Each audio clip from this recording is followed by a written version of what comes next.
పిల్లరా, రేపటి నిత్యరాజ్య ప్రవేశానికి నేడు కలిగి ఉండవలసినటువంటి సిద్ధపాట్లలో భాగంగా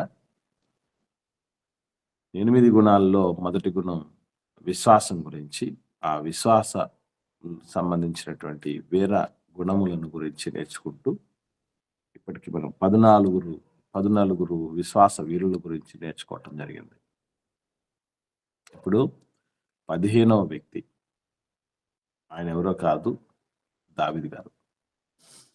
మనం ఎక్కడ ఆలోచన చేస్తున్నాం అంటే హెబ్రీయులకు రాసిన పత్రిక 11వ అధ్యాయము 32వ వచనంలో ఉన్నాం మనం. ఒకసారి అక్కడికి వద్దాం.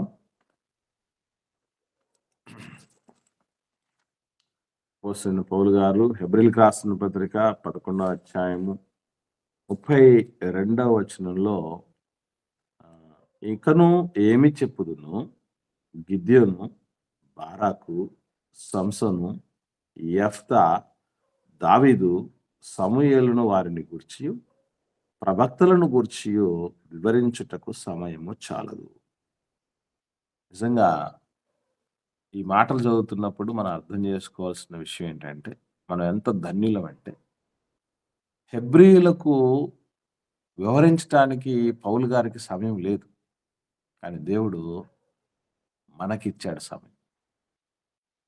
ఒకనాడు దేవుడి సొంత ప్రజల వాళ్ళు, అటువంటి సొంత ప్రజలైనటువంటి వాళ్లకు లేనటువంటి భాగ్యం ఈరోజు మనకిచ్చాడు. ఆనాటి సొంత ప్రజలకు లేని భాగ్యం ఈనాటి సొంత ప్రజలైన మనకు దేవుడిచ్చాడు. అందుకే వివరించటానికి సమయం ఇచ్చాడు, వివరణ మీరు తెలుసుకోవటానికి సమయం ఇచ్చాడు. దీంతో పాటు మరొక సమయాన్ని కూడా దేవుడు ఇస్తున్నాడు. అదేంటంటే, పాటించి ఈ విశ్వాస వీరులు అందరికంటే మించిన దీవెనలు, కృపలు పొందుకోవటానికి అవకాశం ఇచ్చాడు.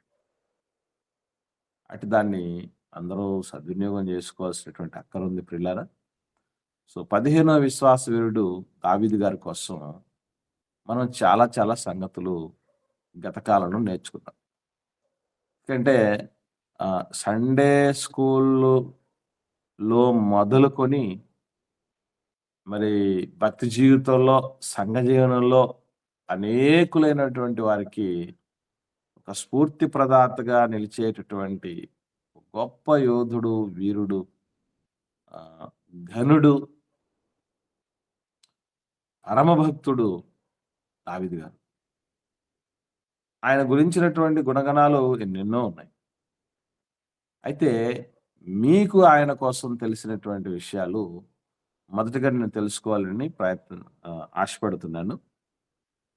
ఎవరికి, అందరికీ ఎన్నెన్ని విషయాలు తెలిసినా దయచేసి మీరు పంచుకోవాలని. ఎందుకంటే ఇప్పుడు నేను ప్రిపేర్ అయ్యి వచ్చినటువంటివి మీలలో దానికంటే మించినటువంటివి వేరే విషయాలు, మిగతా వాళ్ళకి తెలియని విషయాలు సైతం మీకు తెలిసి ఉండొచ్చు, నేర్చుకొని ఉండొచ్చు. అలాగా ప్రతి ఒక్కరూ కూడా ఈ గ్రూపులో మనం వచ్చినప్పుడే గుర్తుపెట్టుకోవాల్సిన విషయం ఏంటంటే, బిబ్లికల్ నాలెడ్జ్ షేరింగ్ గ్రూప్ ఇది.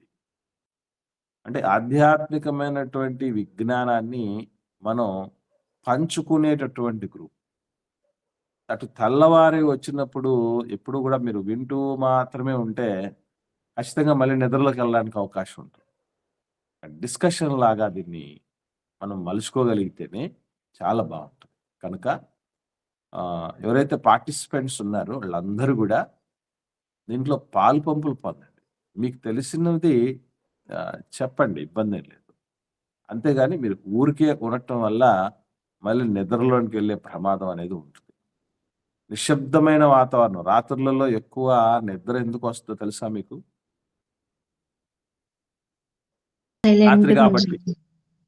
రాత్రి కాబట్టి అనకండి. మెయిన్గా అసలు పిన్ డ్రాప్ సైలెంట్ అంటారే. పిన్ డ్రాప్ సైలెంట్ అంటే ఒక పిన్ వేస్తే కూడా శబ్దం వచ్చేంత సైలెంట్ ఆ టైంలో ఉంటుంది.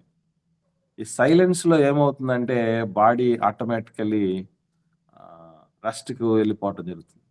అట్లాగే మీరు కూడా సైలెంట్గా ఉన్నారు. ఏదో ఒకటి వినబడుతుంది ప్రతిసారి. అదేదో సుప్రభాతంలాగా వింటూ ఉంటుంది.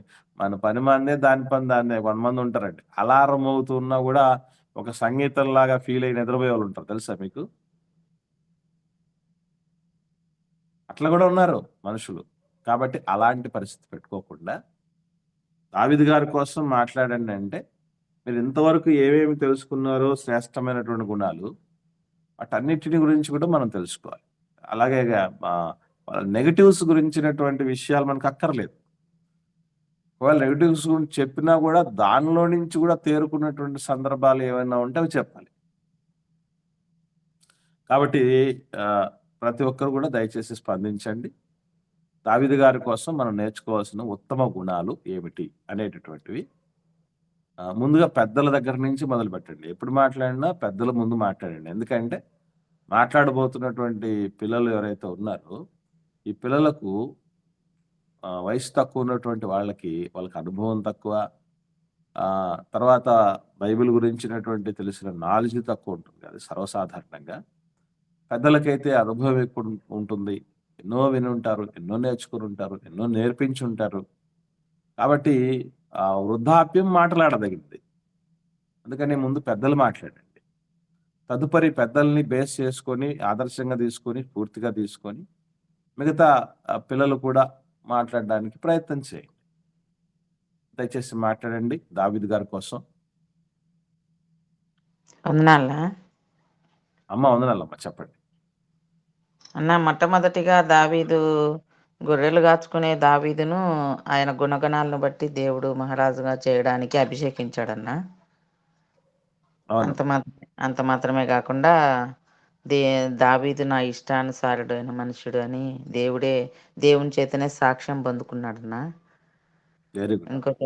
ఇంకొక విషయం ఏంటంటే, తప్పు చేసినాడన్నా, తప్పు చేసినది తప్పులోనే కొనసాగింపబడకుండా ఆ తప్పును దేవుని దగ్గర కన్నీరు గార్చి ఒప్పుకొని దాన్ని విడిచిపెట్టి తిరిగి ఇంకా అలాంటి తప్పు చేయకుండా నడుచుకున్నాడన్నా. వెరీ గుడ్ అమ్మా. వెరీ గుడ్ అమ్మా. మంచిదమ్మా. Very good. తర్వాత మిగతా వాళ్ళు మాట్లాడండి. దావీదు గారి కోసం ఇప్పుడు అమ్మ ఏదైతే షేర్ చేసుకోవడం జరిగిందో అవి కాకుండా మాట్లాడండి. మళ్ళీ అవే రిపీట్ చేయటానికి అక్కర్లేదు. ఎందుకంటే మనకు సమయం లేదు కదా. కాబట్టి ఏవైతే కల్పనమ్మ గారు మాట్లాడడం జరిగిందో అవి కాకుండా వేరేటివి ఏమైనా మీరు గమనించి ఉంటే మాట్లాడండి. చెప్పండి. దావీదు గారు తప్పు చేసినప్పుడు నాతాన్ గారు వచ్చి నువ్వు చేసింది తప్పు అని చెప్పినప్పుడు ఒప్పుకున్నాడు నా దాన్ని. అంటే సాగులు అవి చెప్పకుండా ఒప్పుకున్నాడు. ఒప్పుకొని దేవుని ఎంతగానో ప్రాధాయపడినాడు. ఒప్పుకోవడం ఒక మంచి లక్షణంగా దావీదులో చూసి మనం కూడా నేర్చుకోవాలని ఒకటినా. ఇంకొకటి, దేవుని నామాన్ని బట్టి రోషం కలిగి జీవిస్తాడు నా దావీదు. ఈ సున్నతి లేని ఈ ఫిలిస్తీయుడు చిన్నవాడైనప్పటికీ అంత చూసి దేవుని ఆయన పరాక్రమమును ఆయన దానిని చూసి రోషం కలిగి అతని దగ్గరికి వెళ్తాన్న. దేవుని కలిగిన మనము రోషం కలిగి జీవించాలనుకుంటాము, ఉండాలని దావీదు వల్ల నేర్చుకుంటాము. ఇంకొకటి ఏంటంటే, తను జీవిత కాలం అంతా దేవుని సన్నిధానాన్ని పోగొట్టుకోలేదు. ఎప్పుడు దేవునిలో గడపడానికి ఆయన ఇష్టపడిన చనిపోయేంత వరకు కూడా ఆయన దేవుని సన్నిధానంలో గడిపినాడు. గుడ్. వెరీ గుడ్ అక్క. మంచి మాట చెప్పారు. ఇంకా వందనాలు పాస్టర్ గారు. మొదటి రాజుగా సౌలు గారు ఉన్నారు కదా. సౌలు గారు ఉన్నప్పుడు మరి దావీదు గారిని రెండో రాజుగా ఎంచుకున్నారు. సౌలు గారు మొదటి నుండి దావీదు గారు అంటే అసలు చాలా కోపస్తుడు. దావీదు గారు అంటే అస్సలు పడదు. ఎప్పుడు కూడా చంపడానికి సౌలు గారు పొంచి ఉంటాడనమాట. సౌలు గారి యొక్క కుమారుడు ఇంకా దావీదు గారు ఇద్దరు స్నేహితులు అనమాట. మరి దావీదు గారు కూడా రాజు అయినప్పుడు మరి సౌలు మరి నన్ను ఎప్పుడు కూడా చంపాలని ప్రయత్నించాడు. అయినప్పటికీ కూడా మరి రాజుగా ఉన్నప్పుడు కూడా ఎన్నో సమయాలు మరి ఆయనకి సమయం వచ్చినప్పుడు కూడా మరి ఎప్పుడు కూడా ఆయన వయసులో పెద్దవారు కనుక అయినప్పటికీ కూడా దేవుని యందు భయభక్తులు కలిగి మరి నడుచుకోవడం వల్ల సౌలు గారిని ఎప్పుడు కూడా ఆ ఉద్దేశంతో కూడా ఆ, నన్ను ఇలాగా ఎన్నోసార్లు హింసించాడు, చంపాలనుకున్నాడు, ఎన్నోసార్లు నేను గృహలలో కూడా దాక్కున్నాను, అయినప్పటికీ నేను ఆ ప్రతి శ- ఆ, ప్రతీకారం తీర్చుకోవాలని ఎప్పుడు కూడా అనుకోలేదు దావీదు గారు. మ ఆ, మరి దావీదు గారు చనిపోయిన తర్వాత రాజుగా ఉన్న ఈ స్థానంలో మరి సౌలు గారి కుమారుడు వచ్చి ఒకసారి మరి భోజన బల్ల ఎదురుగా వచ్చినప్పుడు మీరు నాతో కూడా వచ్చి భోజన బల్ల మీద కూర్చోమన్నప్పుడు ఆ సౌలు గారి కుమారుడు అని అంటాడనమాట. నేను ఈ యోగ్యానికి తగను అని అన్నప్పుడు, లేదు నువ్వు నాతో కూడా ఈ భోజనం వల్ల ఎదురుగా కూర్చొని తినాలి అని అనేసి అంటాడు. మీరు మీ తండ్రి గారు ఏం చేసిన తప్పులకి నేను అది మనసులో ఉంచుకోలేదు. కానీ తన నా నేనున్నంత కాలం వరకు కూడా నువ్వు నాతోనే ఉండి నా భోజన బల్ల మీద మనము భోజనం చేయాలని అంటారు. అలాగే ఆహ్, దావీదు గారు ఇంకొక మాట కూడా అంటారనమాట. తనది ఏదైతే ఉమ్. పొలములన్నీ పోయాయో మరలా ఆ పొలాన్ని కూడా దావీదు గారు మరి సౌలు కుమారునికి మరి ఇస్తారనమాట. ఎంత గొప్ప స్నేహం అంటే వారి ఇరుగురిది. సౌలు గారు నిజంగానంటే ఎంత హింసించినా కూడా, తనని చంపాలని ప్రయత్నించినా కూడా తన కుమారుని పట్ల ద్వేషించుకోలేదు. కానీ ఇంకా ఆ కోపానికి ఇంకా ఎక్కువగా ప్రేమించి తన యొక్క రాజస్థానాన్ని ఎంతో విశ్వాసాన్ని అక్కడ కనపరుచుకున్నట్లు మనకు తెలుస్తుంది అయ్యగారు. ఇందులో ఏమైనా తప్పులుంటే క్షమించమని కోరుకుంటున్నాను. మంచి సిస్టర్, చాలా మంచి విషయాలు పంచుకున్నారు మీరు. Very good. ఇంకా అట్లా ఒకరు షేర్ చేసుకున్నటువంటి విషయాలు మరొకరు అలా షేర్ చేసుకోవటం అనేది చాలా మంచి విషయం. Very good sister, God bless you. మిగతా వాళ్ళు మాట్లాడండి. నా వందనాలన్నా. అన్న వందనాలన్నా, చెప్పండి అన్న. ఆ, అంటే అంటే దావీదు గారి విషయంలోన ఆయన దేవుని పట్ల చూపినటువంటి విధేయత, ఎందుకంటే నాతాన్ ప్రవక్త వచ్చి చెప్పిన వెంటనే లోపడతాడు. అదే వేరొక రాజు ఏం చేస్తాడంటే వీడిని బంధించండి రా అంటాడు. కానీ దావీదు గారు వెంటనే ఇమ్మీడియట్ గా విధేయత చూపుతాడు దేవుని. అంటే దేవుడి పట్ల ఆయనకు కలిగి ఉన్నటువంటి ప్రేమ, భయభక్తులు కనపడతాయి ఆ విషయంలో. ప్లస్ ఈయన బ్రతిమలాడే విధానము నాకు తెలిసి ఏ ప్రవక్త బ్రతిమలాడలేదు అనిపిస్తుంది అంతగా. 51వ కీర్తన అంతా తండ్రి నా యందు శుద్ధ హృదయం కలిగించు, నీ పరిశుద్ధాత్మను నా నుంచి దూరం చేయొద్దు. ఆ బ్రతిమలాడడం కూడా దేవుణ్ణి అది దావీదుకి ప్రత్యేకత. అందుకేనేమో దేవునికి ఇష్టానుసారుడు అయినాడేమో అనిపిస్తుంది. Super, very good, very good అన్న. రైట్, ఇంకా ఎవరన్నా ఉన్నారా? వందనాలన్నా. ఉన్నారు, చెప్పండి. దావీదు గారు రాజ్యం వదిలి వెళ్ళిపోయినప్పుడు కూడా షిమి డైరెక్ట్గా వచ్చి శాపనార్థాలు పెడతాడన్న. శాపనార్థాలు పెట్టినప్పుడు కూడా అతను వెనుకున్నవారు అతను అంత చూస్తానన్నా సరే ఈయన వద్దు, దేవుడే అతనికి అనుమతిస్తే నేనంతటి వారిని అని ఆయన, అంటే శూరుడైనప్పటికీ షిమిని చంపగలిగే ధైర్యం ఉన్నప్పటికీ కూడా షిమిని ఆ టైంలో క్షమించిన మంచి మనసును ఆయన దగ్గర చూస్తామన్నా. టోటల్గా ఆయన జీవితకాలం అంతా కూడా దేవుడిని ఒక క్షణం కూడా విడిచిపెట్టని పరిస్థితి, ప్రతి చిన్న విషయాన్ని కూడా ఆయన మీద ఆధారపడిన పరిస్థితిని చూస్తామన్నా ఆయన దగ్గర. వెరీ గుడ్, వెరీ గుడ్ అమ్మా, మంచి మాట చెప్పారు. చాలా చాలా మంచి విషయాలు పంచుకున్నారు దావీదు గారి కోసం. నాకు అర్థమైంది ఏంటంటే ఒక విశ్వాస వీరులందరినీ కూడా బాగానే ఆకోసాన్ని బట్టి చక్కగా అనేక కోణాల్లో వాళ్ళని జురుకోవటం అనేది జరిగిందని నాకు అర్థమవుతుంది మీ మాటలను బట్టి. ఇంకెవరన్నా ఉన్నారా మాట్లాడేవాళ్ళు దావీదు గారి కోసం? దావీదు గారి కోసం మాట్లాడగలిగిన వాళ్ళు ఇంకెవరన్నా ఉన్నారా? కృతజ్ఞత విషయంలో వెరీ గుడ్, చెప్తాం. కృతజ్ఞత కలిగిన వాడు దేవుడు చేసిన మేలు మర్చిపోకుండా దేవుడికి మందిరం కట్టాలి అని, అలాగే మనుషులు తన పట్ల చేసిన మేలు కూడా మర్చిపోకుండా వాళ్ళను కూడా గుర్తు పెట్టుకున్నాడు. వెరీ వెరీ గుడ్ తమ్ముడు. అమ్మా ఈ సన్నా సంగటి గారు, అమ్మా చెప్పండి అమ్మా, మాట్లాడండి. వందనాలు పాస్టర్. వందనాలన్నా. వందాలమ్మా, చెప్పండి అమ్మా. అయ్యా ఉపకారికి కూడా ఉపకారం చేసే గుణం కలిగిన వాడు దావీదు. వెరీ గుడ్ అమ్మా, కరెక్ట్. సన్నా గారు చెప్పండి అమ్మా. వందనాలు పాస్టర్య్య. వందాలమ్మా, చెప్పండి. దావీదు గారి గురించి చెప్పాలంటే పాస్టర్య్య పాటల ద్వారా దేవుణ్ణి ఎక్కువగా గణపరిచేవాడు, నాట్యం చేస్తూ దేవుణ్ణి ఆరాధించేవాడు. అదే విధంగా అయ్యా ఆ చిన్న వయసులో కూడా దేవుని మీద ఆధారపడి మరి యుద్ధంలో గొలియాతును కూడా వరిసెలతో అలా చంపేశాడయ్యా దేవుడిచ్చిన జ్ఞానాన్ని బట్టి.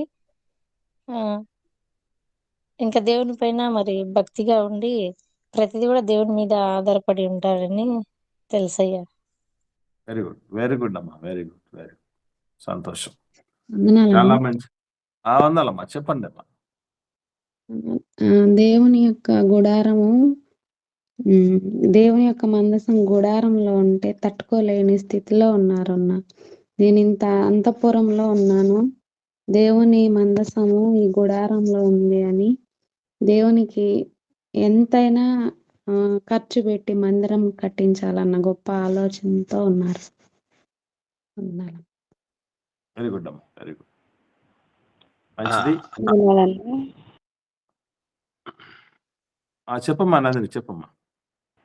సౌలు గారిని చంపడానికి చాలాసార్లు అవకాశం వచ్చినప్పటికీ దేవుడు ఎన్నుకొనిన వారిని ఆయనని ప్రతిసారి విడిచిపెట్టడం జరుగుతుందన్న.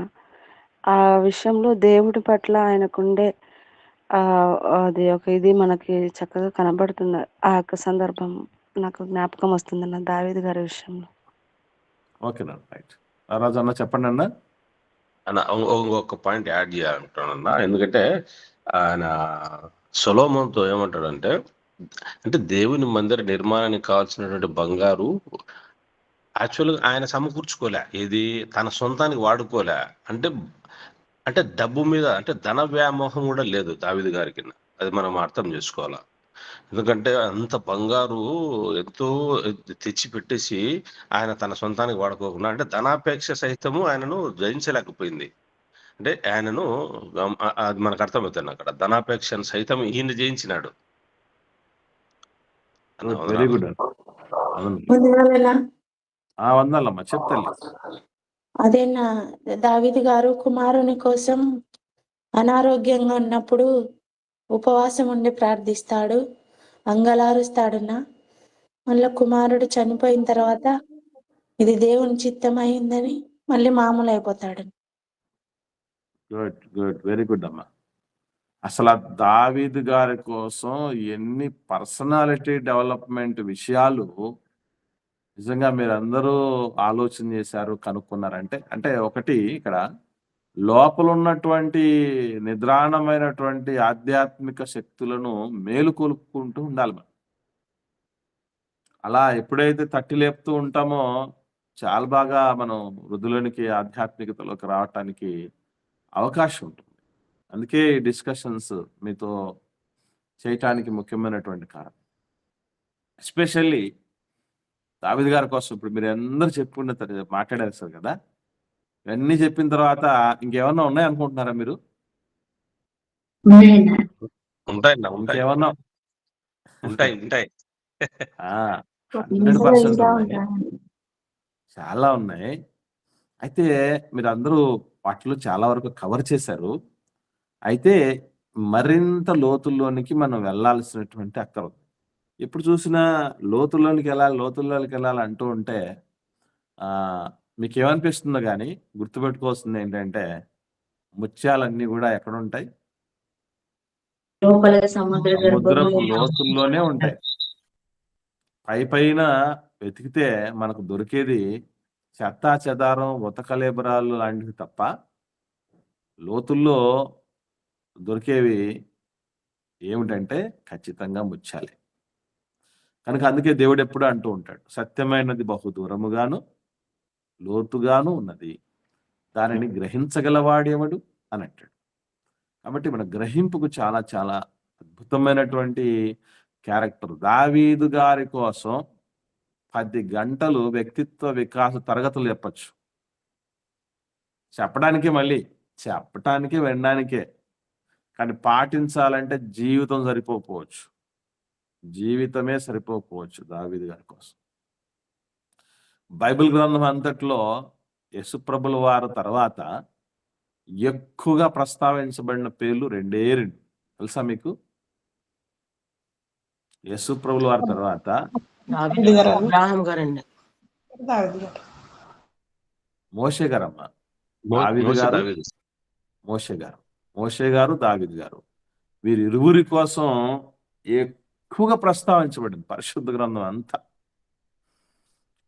మహామహులు. అసలు ఇంకో మాట చెప్పాలంటే, ఇప్పుడు మనకు మాక్సిమం టాలెంట్స్ ఎన్ని ఇస్తాడండి దేవుడు? ఎవరికైనా ఐడియా ఉందా? మాక్సిమం టాలెంట్స్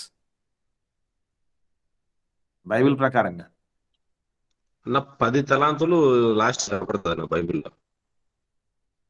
10 ఎక్కడ ఉందన్న? 1, 2, 1, 5 2, కదా? 5 అన్న. ఐదు అన్న, సారీ 5 తలాంతులు అంటే ఇవి టాలెంట్స్. ఒక మాటలో చెప్పాలంటే is a one and only multi talented person. 5 తలాంతులు అలా కలిగి ఉన్నటువంటి మహనీయుడు ఒక్కడే. నేను చూసినప్పుడు నాకు దావీదు గారు ఒక్కరే కనపడతారు. Very very multi talented. అది దట్టు టాలెంట్స్ ఉండటం గొప్ప కాదండి. గుర్తుపెట్టుకోవాల్సింది ఏంటంటే ఎక్కడ వాడాలో అక్కడ అద్భుతమైన రీతిగా వాడటం ఆ టాలెంట్స్కు సార్థకత. అది తెలిసిన వాడు దావీదు గారు. మీకు లేదా, నాకు లేదా టాలెంట్స్? కానీ వీటిని ఎక్కడ వాడుతున్నాం మనం? ఎక్కడ వాడుతున్నాం? ఇప్పుడు నేను మంచి టీచర్ని. టీచర్గా పిల్లలకు పాఠాలు చెప్పటం కంటే ఎక్కడ వాడటం మంచిదంటే దేవుని పిల్లలకు పాఠాలు చెప్పటానికి ఆ తలాంతును వాడటం గొప్ప సంగతి. పరిపాలన దక్షత. లోకంలో చాలా చాలా వాటిని నువ్వు చక్కబెట్టచ్చు. కుటుంబాన్ని చక్కబెట్టచ్చు, వ్యాపారాన్ని చక్కబెట్టచ్చు, ఉద్యోగాన్ని చక్కబెట్టచ్చు, కింద ఉన్నటువంటి వ్యక్తులను చక్కబెట్టచ్చు, బాగా లాభాలు గడించవచ్చు. ఇది ఓకే. కానీ భక్తి జీవితంలో దక్షత మోస్ట్ ఇంపార్టెంట్. దావీదు గారికి ఉన్న టాలెంట్స్ ఏమన్నా మీరు గుర్తించినట్టు చెప్పండి ఒకసారి. మనం ఇప్పటి వరకు చెప్పుకున్నాం కదా, 5 తలాంతులు. 5 తలా ఒకటి చెప్పేసినా కూడా 5 అయిపోతాయి. ఒకసారి ట్రై చేయండి. ఏ టాలెంట్స్ ఉన్నాయి ఆయనకి? ఒకే రాయితో గొలియాతును పడగొట్టినన్న. వెరీ గుడ్ అమ్మా. అది యుద్ధ నిపుణత అంటారు. పాటలు పాడే టాలెంట్. యుద్ధ నిపుణత అంటే ఇక్కడ గమనించండి. ఇప్పుడు యుద్ధం ఎవరు చేయరా? ప్రపంచంలో ఎవరు యుద్ధాలు చేయలేదండి? అంత గొప్ప యుద్ధాలు ఎవరు చేయలేదంటారా? ఇప్పుడు ఇస్రాయల్ ఫిలిస్తీన్లు ఎవరిని చంపలేదండి? ఎంతోమందిని చంపేశారు. ఎంతోమంది కాకపోతే మనకు అక్కడ నోటిఫైడ్గా ఉన్నటువంటి ఇన్సిడెంట్ అదే. కాకపోతే దావీదు గారు ఎందుకు ఆ యుద్ధ నిపుణతను వాడాల్సి వచ్చింది అనేది మోస్ట్ ఇంపార్టెంట్ థింగ్. దేనికోసం వాడాడైనా? దేనికోసం ఆయన సీరియస్ అయిపోయాడు? దేవుని అంటే మహిమ నటించడానికి. అరే దేవుని సున్నతి లేని వాడు వచ్చి సున్నతి రోత కలిగిన వాడికి దేవుడి సంబంధుల మీదకి వస్తావరా నువ్వు? దేవుడి మీదకి, దేవుని బిడ్డల మీదకి వస్తావరా నువ్వు? అంటే ఆ యుద్ధ వీరత్వము అప్పుడప్పుడు చెప్తూ ఉంటారు కదా, పిచ్చుక మీద వాడకూడదు పెద్ద పెద్ద అస్త్రాలు అని చెప్తూ ఉంటారే. అస్త్రాలు వేయటం తెలిసి ఉండొచ్చు, కానీ ఎవరి మీద వేయాలో తెలియాలి. అర్థమవుతుందండి? దావీదు గారు గొప్పోడు ఎందుకంటే గొల్లియాతును కొట్టినందుకు కాదు.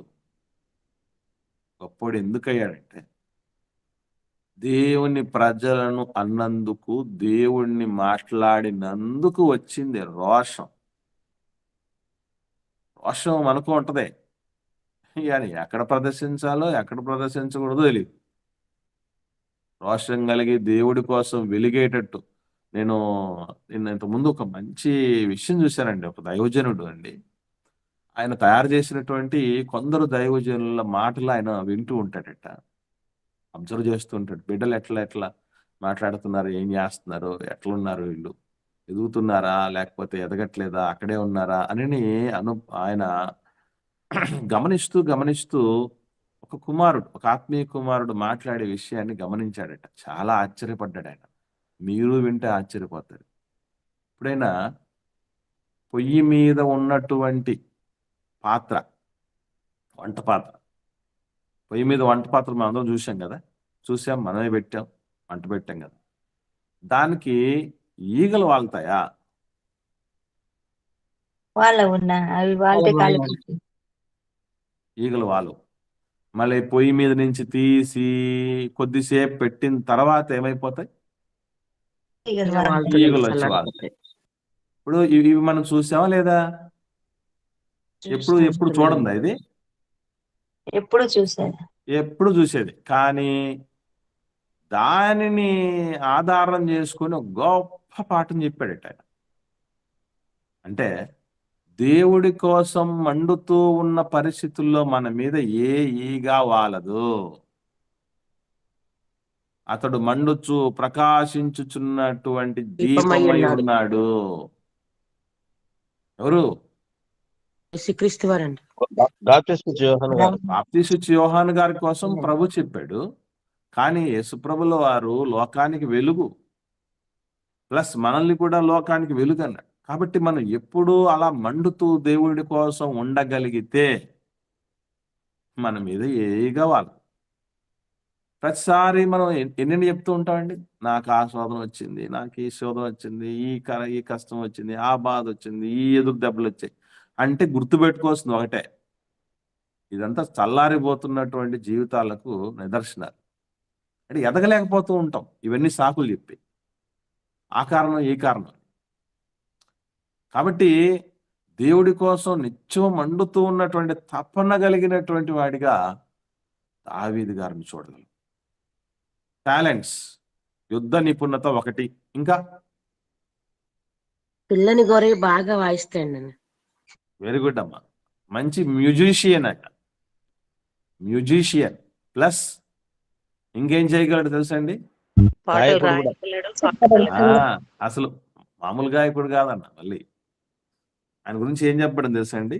ఒకసారి చూద్దామా? సమూయేలు 2వ గ్రంథం 23వ అధ్యాయం. అంటే ఇట్లాంటి వాళ్ళని బీట్ చేయాలంటే మామూలు ఛాలెంజింగ్ విషయం కాదు ఇది. అట్లాంటి మహనీయులకు దరిదాపుల్లో కూడా రావటానికి మనకు వల్లపడదేమో అనిపిస్తుంది. ఏమండి, సమూయేలు 2వ గ్రంథం 23వ అధ్యాయము ప్రారంభం. సమూయేలు 2వ గ్రంథం 23వ అధ్యాయం ప్రారంభం. దావీదు రచించిన చివరి మాటలు ఇవే. యెషయ కుమారుడు దావీదు పలికిన దేవోక్తి ఇదే. యాకోబు దేవుని చేత అభిషిక్తుడై మహాధిపత్యము నొందిన వాడును, ఇశ్రాయేలీల స్తోత్ర గీతములను మధురగానము చేసిన గాయకుడు నగు దావీదు పలికిన దేవోక్తి ఇదే. ఎలాంటి గాయకుడు అటండి? మధుర గాయకుడు. అప్పుడప్పుడు చెప్తూ ఉంటారు, మీకు తెలుసో తెలీదో, పాటలు పాడే వాళ్ళకంటండి మృదువైన స్వభావం, కవి భావుకత, లోతైనటువంటి ఆలోచనలు ఉంటాయట. తెలుసా మీకు? సింగర్స్ గా ఉన్నటువంటి వాళ్ళకి అంత ఈజీగా కోపం రాదటండి. ఏది పడితే అది తినరు, ఏది పడితే అది మాట్లాడరట. ఎందుకంటే ఏది చేసినా గొంతుకు ఎఫెక్ట్ అని అనుకొని చాలా కంట్రోలింగ్ గా ఉంటారట. అది ప్రొఫెషనల్ గా నేను నా గళం ద్వారా అనేకులను కదిలించాలి, దీనికి ఒక అర్థం ఉంది, పరమార్థం ఉంది, దీనికి ఒక లక్ష్యం ఉంది ఈ గొంతుకి అన్నటువంటి వాళ్ళు చేసే పని అదట. అవండి. కాబట్టి ఈయన అసలు చిత్రమైన విషయం ఏంటంటే, రాజేంటి, మధుర గానం చేయటం ఏంటి, మరలా ఏంటి, అసలు కీర్తనల గ్రంథాన్ని అంతటికి ఇంకో పేరు ఏం పెట్టచ్చు చెప్పండి? దావీదు రాసిన కీర్తన, దావీదు కీర్తనలు అని. దావీదు కీర్తనలు నాకు అనిపిస్తూ ఉంటుంది ఈ చూసినప్పుడు. నేను ఎందుకు రచయితనయ్యాను తెలుసా మీకు? గీత రచయితను, పాట రచయితను ఎందుకు అయ్యానో తెలుసా? ప్రారంభంలో నేను కూడా పాటగాడిని, కాకపోతే ఇప్పుడు ఎవరు నాకు అవకాశం ఇవ్వట్లేదు. ఈ మాట అడిగితే అమ్మకు మాట చెప్పారు నాకు, ముందు రాయండి అని. వాక్య పరిచయం చేయడానికి ముందు రండి, మీకు అవకాశం దొరుకుతుందని చెప్పి మాట్లాడదు. ఇప్పుడు ప్రారంభంలో కీర్తనలు పాడటానికి స్ఫూర్తి ప్రదాత దావీదు గారే, ప్లస్ కీర్తనలు రాయటానికి కూడా స్ఫూర్తి ప్రదాత దావీదు గారండి. గమనించండి. కనుక ప్రధానమైనటువంటి మనం నేర్చుకోవాల్సినటువంటి శ్రేష్టమైన సంగతి ఏంటి అని ఆలోచన చేయగలిగితే ప్రియులారా, ఒకటే, అదే ఆయన ఇశ్రాయేలీయుల మాటలను ఒకసారి ఆ మాటను మళ్ళీ ఒకసారి చదవండి. ఇప్పుడు పాడి వినిపించమంటున్నాడు నా బాబు సారు. అమ్మ అవకాశం ఇచ్చేసారు అయితే. ఇప్పుడు పాడండి నిన్న అంటున్నాడు నా. ఒకసారి అది చదవండి ఆ మాటని. దావీదు రచించిన చివరి మాటలు ఇవే. యెషయి కుమారుడగు దావీదు పలికిన దేవోక్తి ఇదే. యాకోబు దేవుని చేత అభిషిక్తుడై మహాధిపత్యం నొందిన వాడును, ఇజ్రాయేలీల స్తోత్ర గీతములను మధుర గానము చేసిన గాయకుడు నగు దావీదు పలికిన దేవోక్తి ఇదే. చూడండి, అంటే ఆయన అంత బిజియెస్ట్ పర్సన్. దావీదు గారు ఎంత బిజీ అండి. ఒక దేశాన్ని పరిపాలించే చక్రవర్తికి నాకు ఎప్పుడు అనిపించేది అది, మనం ఏదన్నా దేవుడి కోసం నిలబడండియా, చేయండియా అని అంటే ఏం చెప్తాం? సాకు, టైం లేదు, బిజీగా ఉన్నాను, ఆ పని చేస్తున్నాను, ఈ పని చేస్తున్నాను, ఆ డ్యూటీ, ఈ డ్యూటీ. ఇవా అస్సలా ఇప్పుడు దావీదు గారిని చూసి చెప్పండి ఇట్లాంటి మాటలు. మాలాంటి వాళ్ళకి ఆయన స్ఫూర్తి ప్రదాత. అంటే దేశాన్ని పరిపాలించేటటువంటి చక్రవర్తి అంటే ఎన్ని తలనొప్పులు ఉంటాయి తెలుసండి. నా ఇంకొకటి అస్సలైన పాయింట్ నా, దావీదు గారు దినమునకు 7 మార్లు ప్రార్థన చేసేవారు నా. వెరీ గుడ్ అమ్మా. అసలు ఈ రోజుకి 7 సార్లు ప్రార్థన చేసే పరిస్థితి ఏంటి? మళ్ళా కీర్తనలు ఎన్ని కీర్తనలు రాశారు తెలుసండి ఆయన? 83 కీర్తనలు రాశాడు. 83 కీర్తనలు రాశాడు. వాటిల్లో పవర్ఫుల్ కీర్తనలు కూడా కొన్ని ఉన్నాయి. చాలా మొత్తం ఆ కీర్తనలన్నింటిలో కూడా పవర్ఫుల్డ్. ప్రపంచంలో ఏ కీర్తనాకారుడు రాసినా కూడా అతను రాసినటువంటి మాటల్లో ఖచ్చితంగా దావీదు గారి కీర్తనలోని పాయింట్లు ఉంటాయి. ఆ ఎసెన్స్ ఉంటుంది. ఇప్పుడు స్థిరపరచువాడు, హెచ్చించువాడు, పడిపోయిన చోట నిలబెట్టువాడు, ఇవన్నీ ఈ మాటలన్నీ ఈ పాటల్లో ఉన్నటువంటి విషయాలన్నీ ఎక్కడి నుంచి వస్తాయి అనుకుంటున్నారు? దావీదు గారు రచించినటువంటి విషయాలలోని ఎసెన్స్ అది తెలుసా. నాకు అదే దివారాత్రులు దేవుడి మాటల్లో ధ్యానించిన వాడు, ప్రార్థించిన వాడు, కీర్తించిన వాడు, కీర్తనలు రాసినవాడు, ఇలాంటి వ్యక్తిని చూసినప్పుడే నేను ఇవన్నీ చెప్పుకోవచ్చా? నాకు భార్య ఉంటే ఆయనకు భార్యలు ఉన్నారు తెలుసా మీకు? నాకు భార్య ఒకటే, ఒక్క భార్య ఉంటే ఉన్నటువంటి వాడు. నేను అదే ఇంతమంది భార్యలు ఉన్నవాడు, ఇంత చేసినవాడు, అంతమంది కడుపు నిండా పిల్లలు ఉన్నటువంటి వాడు. మరలా ఒకటి కాదండి, టాలెంట్, మల్టీ టాలెంటెడ్ పర్సన్. అన్ని టాలెంట్ ఉన్నవాడికి ఒక సర్వసాధారణంగా ఒక డ్రాబ్యాక్ ఉంటుంది తెలుసా మీకు? ఏంటి ఆ డ్రాబ్యాక్? ఫ్యామిలీకి టైం ఇవ్వలేడు, సరిగ్గా చూసుకోలేదు. ఫ్యామిలీకి టైం ఇవ్వలేడు అనేది ఒకటైతే అన్న, రెండవది ఏంటంటే ముఖ్యమైన విషయం, నమ్మకస్తుడై ఉండడు. టాలెంట్ ఉన్నోళ్లకు నమ్మకత్వం ఉండదు, నమ్మకత్వం ఉన్న వాళ్ళకి టాలెంట్ ఉండదు. కానీ ఇవి రెండు కూడా నాణ్యానికి 2 పార్శ్వాలలాగా ఉన్నాడు. చిన్న ఎగ్జాంపుల్ చెప్తుంది మీకు అర్థం కావటానికి.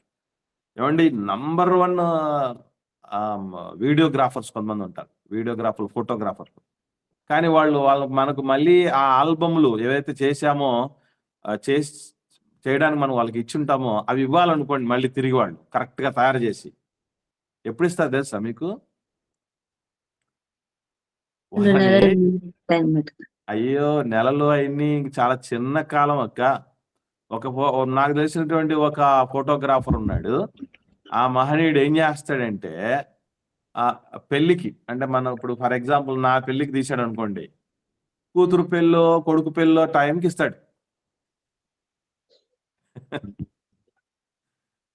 ఆ? టైం తీసుకుంటాడు. ఆ? టైం బట్టలు ఇస్తే బట్టలు ఒకవేళ టైలర్కి ఇచ్చావు అనుకోండి, మా సూపర్ టాలెంటెడ్ టైలర్, ఆడు కుడితే చాలరా వేసుకోవాలి అన్నటువంటి రీతిగా కుడుతూ ఉంటాడు. ఆ స్టిచ్చింగ్ స్టైలు, ఆ కటింగ్ అదంతా కూడా సూపర్ అనిపిస్తుంది. అట్లాంటి ఆయన ఇవ్వాలంటే ఈ పండక్కి ఇస్తే ఇంకో పండక్కి ఇస్తాడు. ఈ పండగ కోసం ఈరా బాబు అని ఇస్తే వేరే పండక్కి ఇస్తాడు. అంటే టాలెంట్స్ ఉన్నటువంటి వాళ్ళందరికీ ఉన్న దరిద్రమైన గుణం ఏంటంటే వాళ్ళు సమయానికి అవి చెయ్యరు, ఇవ్వరు. మా పెద్ద కుమారుని ఇప్పటికి రాలేన్నా. ఎగ్జాంపుల్స్ చాలా ఉన్నాయమ్మా. మా అమ్మ జాకెట్లు ఇచ్చింటేనా, మా అమ్మ చనిపోయినా కూడా ఆమె కుట్టలేదు, ఆమె దగ్గరే ఉన్నాయి. అది చూసారా బాధితులు ఎంతమంది వచ్చేస్తున్నారు. టాలెంట్స్ ఉన్నటువంటి వాడికి ఉండేటటువంటి దరిద్రమైన గుణం ఏంటంటే అదే. వాడు టాలెంట్ లేకుండా ఏంటప్పుడు గమనించండి. అన్నయ్య కాబట్టి ఆ, దావీదు గారు చెప్పండమ్మా, పుష్ప గారు మాట్లాడండి. ఆ, దావీదు గారు ఒక మంచి రన్నర్ కూడా అని మనకు ఇక్కడ తెలుస్తుంది అన్నయ్య. ఎందుకంటే సౌలు గారు ఎప్పుడు కూడా తరుముతూ ఉన్నప్పుడు అస్సలు సౌలు గారికి చేతికి దొరకలేదన్నమాట. ఎన్నోసార్లు పరిగెత్తుతూనే ఉన్నారు. చాలా మంచి రన్నర్ అని కూడా మనకు ఈ పాఠం అంతా కూడా తెలుస్తుంది. ఎప్పుడు కూడా సౌలు గారికి దొరకలేదు. పాపం ఒక గృహలో 400 మందితో పాపం అక్కడ కూడా దాక్కున్నారు. నిజంగానంటే పరిగెత్తి పరిగెత్తి ఎంత అలసిపోయి ఉంటారో, నిజంగా ఎంత బాధ కలిగి అది కూడా మనకి ఇక్కడ తెలుస్తుంది అనిపిస్తుంది.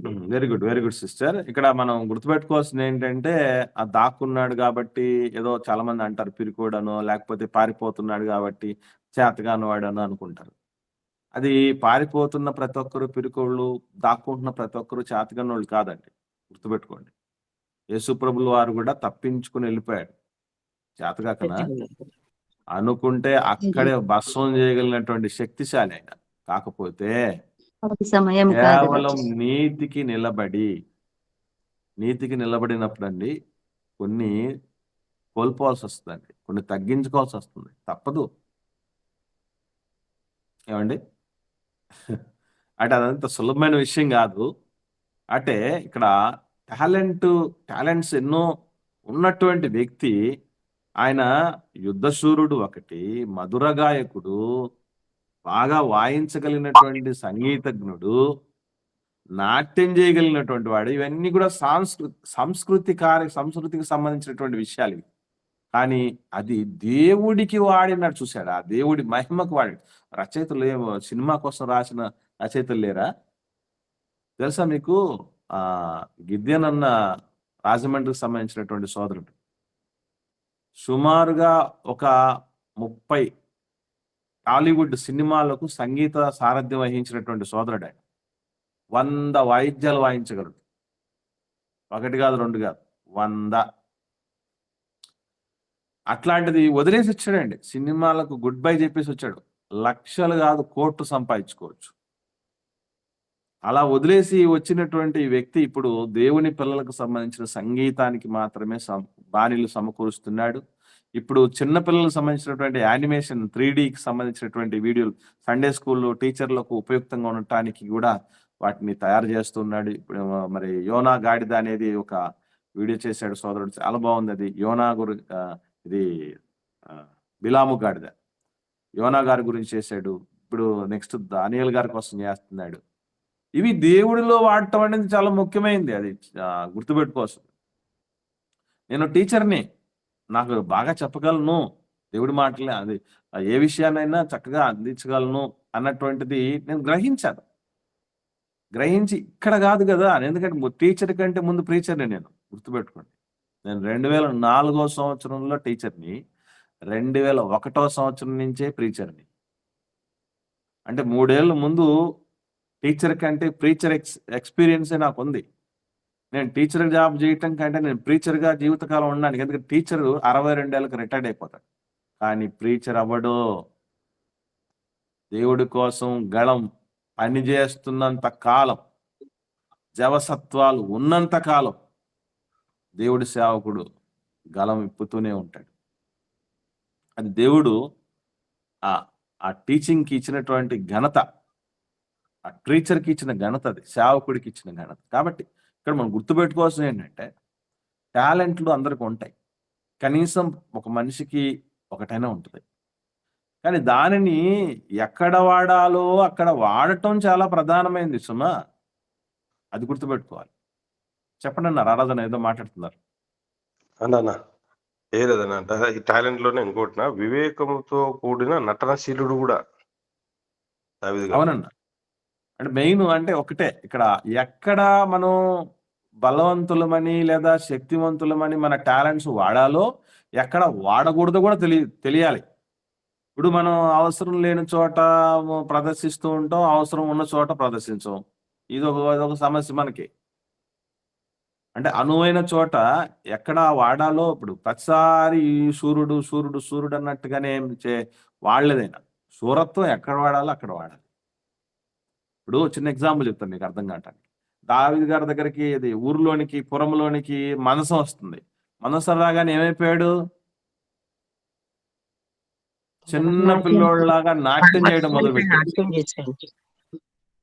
చూడండి, నేను రాజుని అనుకోలేదు. అక్కడ ఇక్కడ నేను ఎంత వీరుణ్ణి, ఎంత సూర్యుడిని, ఎంత ధీరుణ్ణి, ఇవన్నీ అంటే ఎట్లా అవుతుందండి? ఇప్పుడు మనకు సిఐ గారు, రారాజు అన్న సిఐ, ఇంత మాట్లాడారు కదా మనతో అన్న సిఐ గారు. ఇప్పుడు సిఐ ఎవరికి? ఆ కింద ఉన్నటువంటి సబార్డినేట్స్ కి సిఐ గారు. ఇంట్లో ఎవరైనా ఓ భార్యకి భర్త, ఇద్దరు పిల్లలకు తండ్రి. మన దగ్గరికి వస్తే సోదరుడు, ఆత్మీయుడు కదా. కాబట్టి ఇప్పుడు ప్రతిసారి ఇప్పుడు నేను సిఐని అన్నటువంటి దాన్ని ఎక్కడ వాడాలి అక్కడ వాడాల్సింది కరెక్టే. అక్కడ వాడాల్సిందే. ఎక్కడ పడితే అక్కడ వాడడానికి అవదది. ఇప్పుడు నేనున్నాను, నేను ఒక నాయకుడిని సంఘానికి, విశ్వాసులకి. నా స్కూల్లో నేను సబార్డినేట్ని. నా పైన హెడ్ మాస్టర్ ఉన్నాడు, ఆయన పైన ఎంఈఓ ఉన్నాడు, ఆయన పైన డిప్యూటీఓ ఉన్నాడు, ఆయన పైన డిఓ ఉన్నాడు, ఆయన పైన ఆర్జేడి ఉన్నాడు, ఆర్జేడి పైన పాఠశాల విద్యాశాఖ డైరెక్టర్ ఉన్నాడు, ఆయన పైన విద్యాశాఖ మంత్రి ఉన్నాడు, ఆయన పైన ముఖ్యమంత్రి ఉన్నాడు, ఆయన పైన ప్రధానమంత్రి ఉన్నాడు. ఎంతమంది కింద పని చేస్తున్నాండి? ఇప్పుడు నేను నాయకుడిని అని ఇక్కడ అయితే అవ్వదు. అంటే ఎక్కడ ఏంటి మనం అన్నటువంటి విఘ్నత తెలిసిన వాడు దావీదు గారు. That is the most important thing. వ్యక్తిత్వ వికాసం ఎట్లా వస్తుంది అనుకుంటున్నారు? ఇవన్నీ తెలిసినప్పుడే. ఇప్పుడు మనం చూసింది ఆ సంగీతం సంబంధించినటువంటి టాలెంట్ ఒకటి చూసాం, యుద్ధ వీరుడు అన్నటువంటిది ఒకటి చూసాం. ఇంకా ఏమున్నాయనంటే ఎస్పెషల్లీ ఆయన పరిపాలనా దక్షుడు. అంటే ఎంత పరిపాలన అంటే ట్రెండ్ సెట్టర్ అని చెప్పచ్చు. ట్రెండ్ సెట్టర్ అని చెప్పచ్చు. ఇప్పుడు రెండు రకాలైనటువంటి వ్యక్తులు ఉంటారు, ట్రెండ్ ఫాలోయర్స్, ట్రెండ్ సెట్టర్స్ అని. ముందు ఫాలో అవ్వాలి, ట్రెండ్ను ఫాలో అవ్వాలి. అంటే ఏది? దేవుడు వేసినటువంటి ఆధ్యాత్మికత అనేటటువంటి ఆ పాత్ ఏదైతే దారి వేసాడో ఆ దారి, ఆ ట్రెండ్ని ఫాలో అయ్యే వాళ్ళు కొంతమంది ఉన్నారు. ఇప్పుడు విశ్వాస వీరుల గురించి చెప్పుకుంటున్నాం.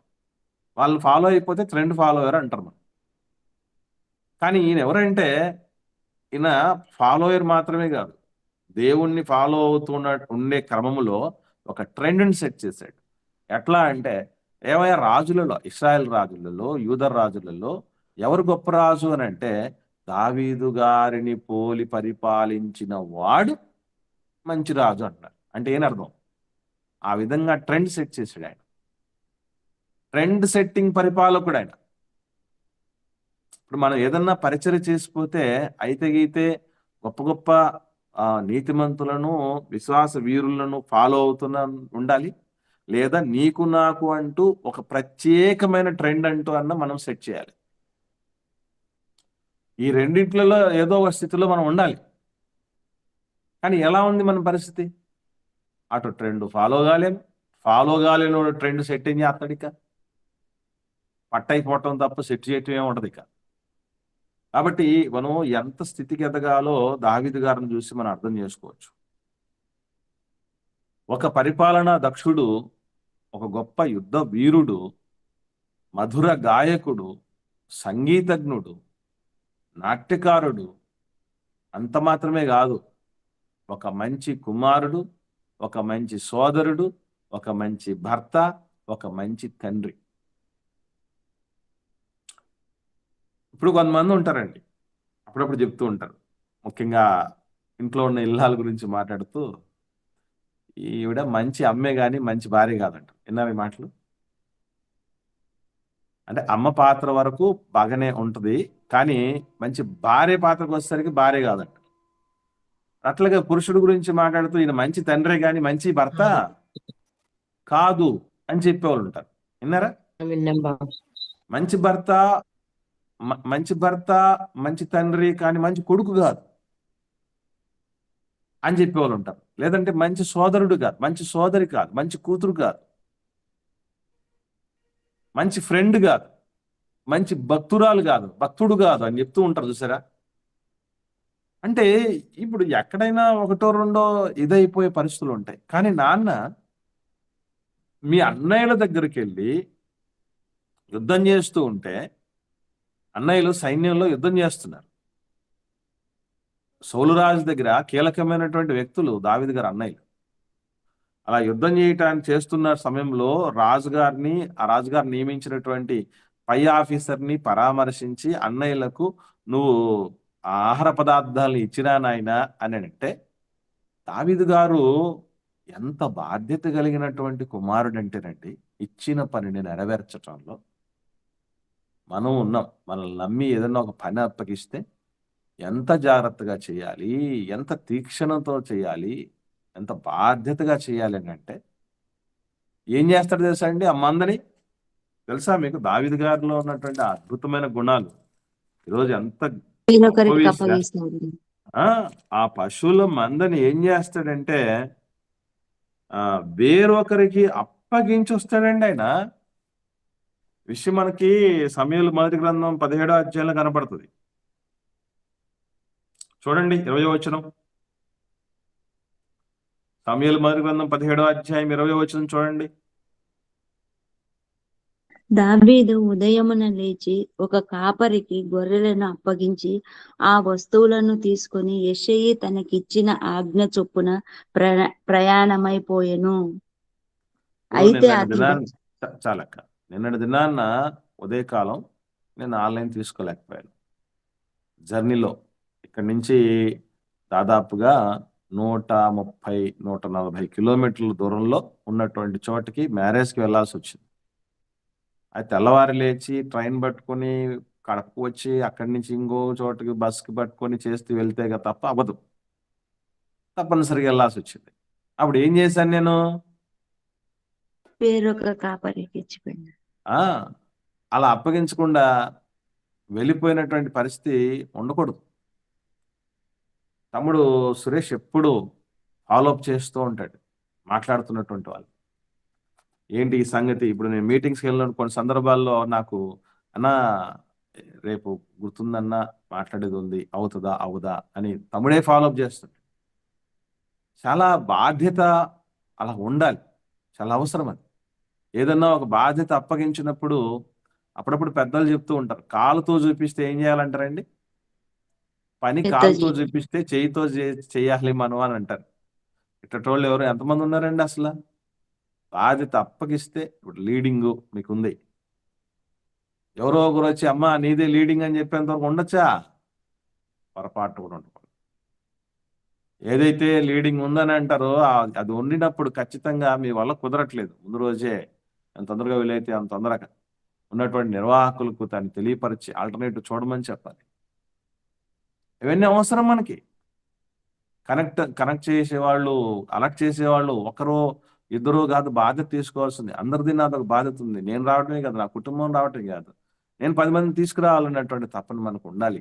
ఎందుకంటే ఇలాంటివన్నీ ఎప్పుడు నేర్చుకుంటాం చెప్పండి? 25 ఏళ్ళు సేవా జీవితం తర్వాత ఇవన్నీ చాలా నేను నేర్చుకుంటున్నాను ఇప్పుడు కొత్తగా. అర్థం చేసుకోండి పిల్లలు.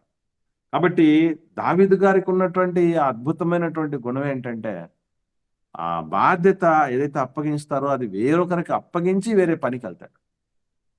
మనం ఎలాంటి వాళ్ళం అంటే ఆ ఉన్న బాధ్యతను చేయలేము, తర్వాత రెండో దాన్ని ఇచ్చినప్పుడు దాన్ని కూడా చేయలేం. అలాగ కూడా ఉంటుంది. దీనన్నిటితో పాటు చాలా చాలా ఉన్నాయి దావీదు గారికి సంబంధించినటువంటి గుణాలు. అవన్నీ మనం మరింతగా నేర్చుకుందాం. ఏమండి, ప్రస్తుతానికి ఇంతవరకు మనం క్లోజ్ చేద్దాం. తర్వాత చాలా చాలా విషయాలు ఉన్నాయి దావీదు గారి కోసం. ఇప్పటి వరకు మనం నేర్చుకున్నటువంటి విషయాలు చాలా కొన్ని. అందులో ఆయన ఒక యుద్ధ వీరుడని నేర్చుకోవటం జరిగింది.